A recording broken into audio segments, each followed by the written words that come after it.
All, and welcome back to Tangents on Cracked Spines.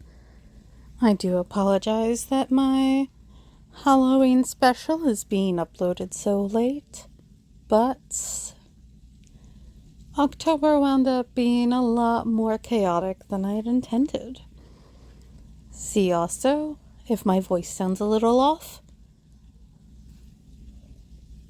I've been sick all weekend. So here it is, The Telltale Heart by Edgar Allan Poe, read from the Poe Museum website of Richmond, Virginia.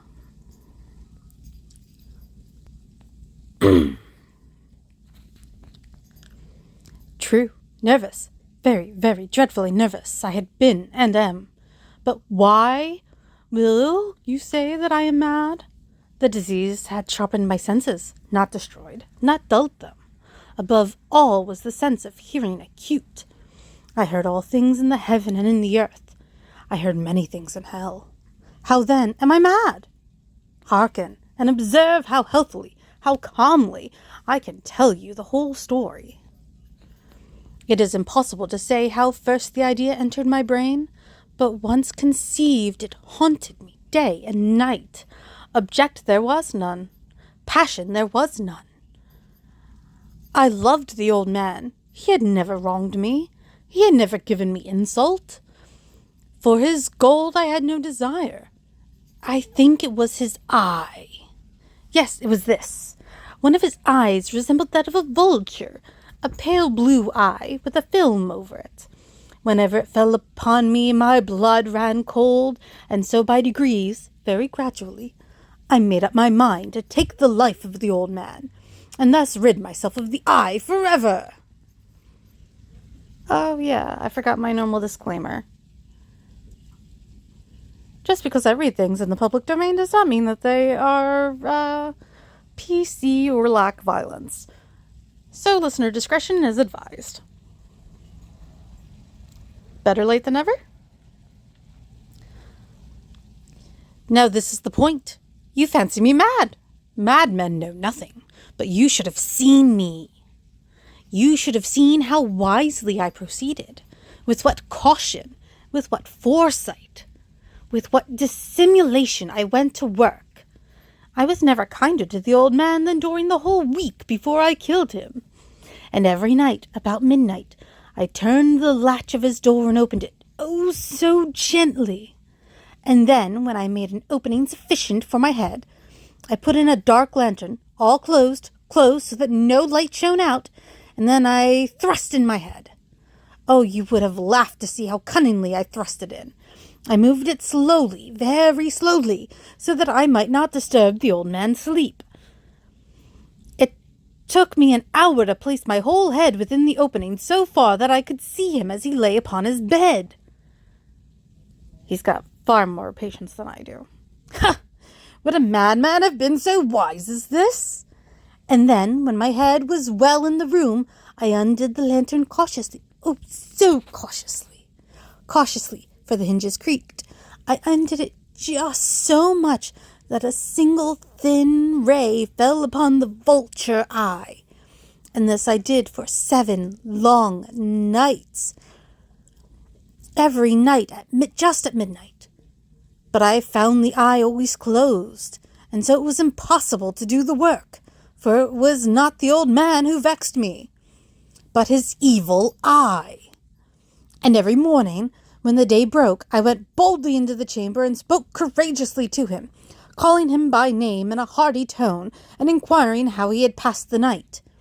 So you see, he would have been a very profound old man indeed, to suspect that every night, just at 12, I looked in upon him while he slept. Upon the 8th night, I was more than usually cautious in opening the door.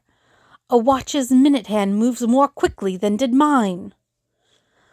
Never before that night had I felt the extent of my own powers, of my sagacity. I could scarcely contain my feelings of triumph. To think that there I was, opening the door, little by little, and he not even to dream of my secret deeds or thoughts. I fairly chuckled at the idea, and perhaps he heard me, for he moved on the bed suddenly, as if startled. Now you may think that I drew back, but no. His room was as black as pitch with the thick darkness, for the shutters were close fastened, through fear of robbers. And so I knew that he could not see the opening of the door, and I kept pushing it on, steadily. In my head, I had my head in, and was about to open the lantern, when my thumb slipped upon the tin fastening, and the old man sprang up in bed, crying out, "Who's there?" I kept quite still and said nothing. For a whole hour I did not move a muscle, and in the meantime I did not hear him lie down. He was still sitting up in the bed, listening, just as I have done, night after night, hearkening to the death watches in the wall. Presently I heard a silent groan, and I knew it was the groan of mortal terror. It was not a groan of pain or of grief. Oh no. It was the low, stifled sound that arises when the bottom of the soul, when overcharged with awe. I knew the sound well. Many a night, just at midnight, when all the world slept, it has welled up from my own bosom, deepening with its dreadful echo the terrors that distracted me. I say I knew it well. I knew what the old man felt, and pitied him, although I chuckled at heart. I knew that he had been lying awake ever since the first slight noise, when he had turned in the bed. His fears had been ever since growing upon him. He had been trying to fancy them causeless, but could not. He had been saying to himself, "It is nothing but the wind in the chimney. It is only a mouse crossing the floor." Or, "It is merely a cricket which has made a single chirp." Yes, he has been trying to comfort himself with these suppositions, but he had found all in vain. All in vain, because death, in approaching him, had stalked with his black shadow before him and enveloped the victim. And it was the mournful influence of the unperceived shadow that caused him to feel, although he neither saw nor heard, to feel the presence of my head within the room. When I had waited a long time, very patiently, without hearing him lie down, I resolved to open a very, very little crevice in the lantern. So I opened it, you cannot imagine how stealthily, until at length a single dim ray, like the thread of the spider, shot from the crevice and fell upon the vulture eye. It was open, wide open, and I grew furious as I gazed upon it. I saw it with perfect distinctness, all a dull blue with a hideous veil over it that chilled the very marrow in my bones. But I could see nothing else of the old man's face or person, for I had directed the ray as if by instinct precisely upon the damned spot. And now have I not told you that what you mistake for madness is but over-acuteness of my senses? Now I say, there came to my ears a low, dull, quick sound, which as a watch makes when enveloped in cotton. I knew that sound well, too. It was the beating of the old man's heart. It increased my fury, as the beating of a drum stimulates the soldier into courage. But even yet I refrained and kept still. I scarcely breathed. I held the lantern motionless. I tried how steadily I could maintain the ray upon the eye. Meantime, the hellish tattoo of the heart increased. It grew quicker and quicker, and louder every instant. The old man's terror must have been extreme. It grew louder, I say, louder every moment. Do you mark me well? I have told you that I am nervous, so I am. And now, at the dead hour of the night, amid the dreadful silence of that old house, so strange a noise as the excited me to uncontrolled terror. Yet for some minutes longer I refrained and stood still. But the beating grew louder. I thought the heart must burst. And now a new anxiety seized me. The sound would be heard by a neighbor. The old man's hour had come. With a loud yell, I threw open the lantern and leaped into the room. He shrieked once only. In an instant, I dragged him to the floor and pulled the heavy bed over him. I then smiled gaily to find the deed so far done. But for many minutes the heart beat on with a muffled sound. This, however, did not vex me. It would not be heard through the wall. At length it ceased. The old man was dead. I removed the bed and examined the corpse. Yes, he was stone dead. I have to remember that a mattress at the time this was written is not the same as a mattress now. And so, yes, it would make sense for him to pull the whole bed over him and not just, like, the pillow.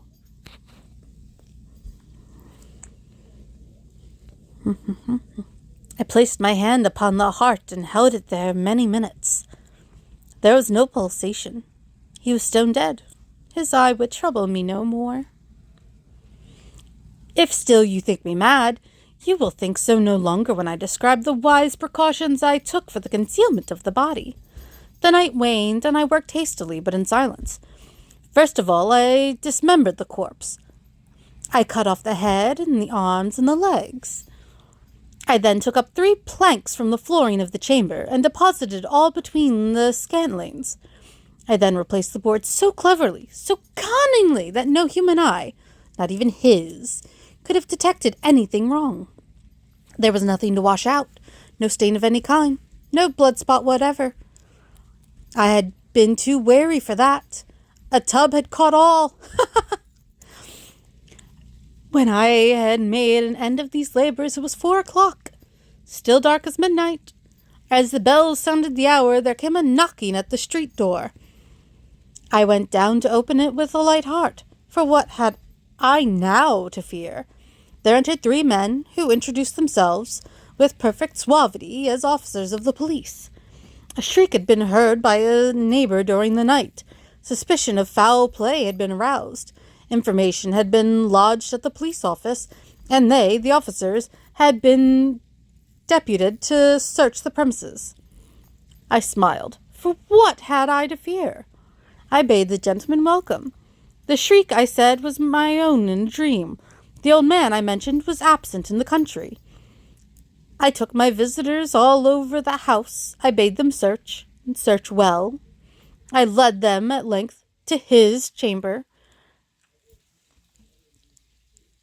I showed them his treasures, secure, undisturbed. In the enthusiasm of my confidence, I brought chairs into the room, and desired them here to rest from their fatigues, while I myself, in the wild audacity of my perfect triumph, placed my own seat upon the very spot beneath which reposed the corpse of the victim. The officers were satisfied. My manner had convinced them. I was singularly at ease. They sat, and while I answered cheerily, they chatted of familiar things. But ere long, I felt myself getting pale, and wished them gone. My head ached, and I fancied a ringing in my ears. But still they sat, and still chatted. The ringing became more distinct. It continued, and became more distinct.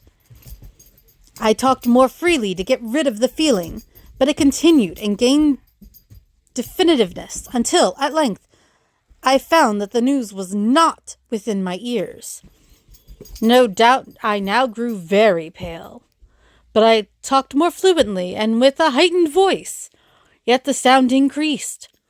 What could I do? It was a low, dull, quick sound, much such a sound as a watch makes when enveloped in cotton. I gasped for breath, and yet the officers heard it not. I talked more quickly, more vehemently, but the noise steadily increased. I arose and argued about trifles, in a high key and with violent gesticulations, but the noise steadily increased. Why would they not be gone? I paced the floor to and fro with heavy strides, as if excited to fury by the observations of the men. But the noise steadily increased. Oh God, What could I do? I foamed, I raved, I swore. I swung the chair upon which I had been sitting, and grated it upon the boards, but the noise arose over all and continually increased. It grew louder, louder, louder, and still the men chatted pleasantly and smiled. Was it possible they heard not? Almighty God! No, no, they heard! Also, how would they continue to just be, like, talking normally if he was, like, actually raving on the outside and not just inside? Surely that would have made them go, what the fuck? They heard, they suspected, they knew, they were making a mockery of my horror. This I thought, and this I think, but anything was better than this agony. Anything was more tolerable than this derision. I could bear those hypocritical smiles no longer. I felt that I must scream or die, and now, again, hark, louder, louder, louder. Villains, I shrieked. Disassemble no more. I admit the deed. Tear up the planks. Here, here, it is the beating of his hideous heart.